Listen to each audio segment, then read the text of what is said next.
Confident ko mo ingon nga bisag bugtong ko. Wala jud ko na spoil.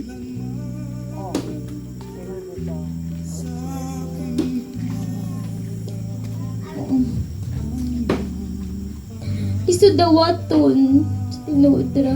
Wala ko kaandam.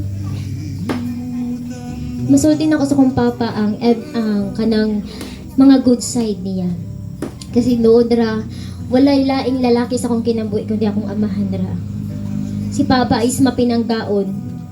In my 28 years sa existence diri sa kalibutan is wadyo kong katilaw kaning pangasamba. Wa ko katilaw nga gibunalan ko sa akong papa.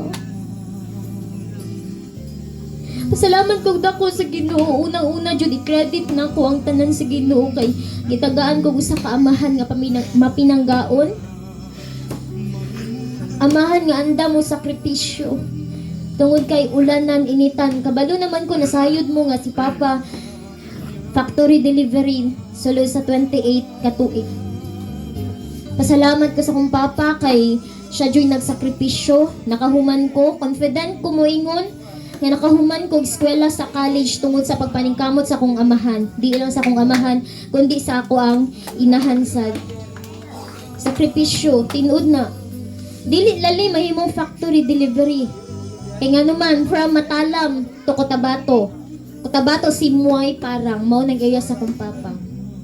Napanay time, so na ako sa inyo hang kaagi sa akong amahan.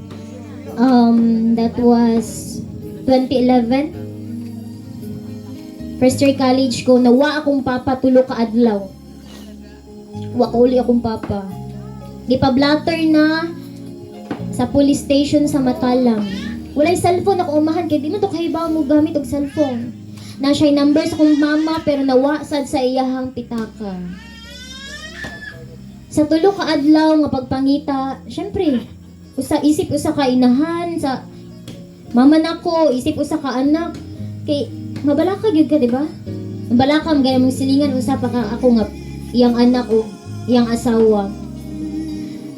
Sulod sa tulo ka adlaw walay communication, pero gisalig na mong tanan sa Ginoo. Niuli siya ng hapon, ikatulong adlaw. Niuli siya na nirbato, kaya yung serbato dili man na ka ng pipip dili. Ang yang serbato is ka na mag ana yang serbato layo pa lang kay madungog na.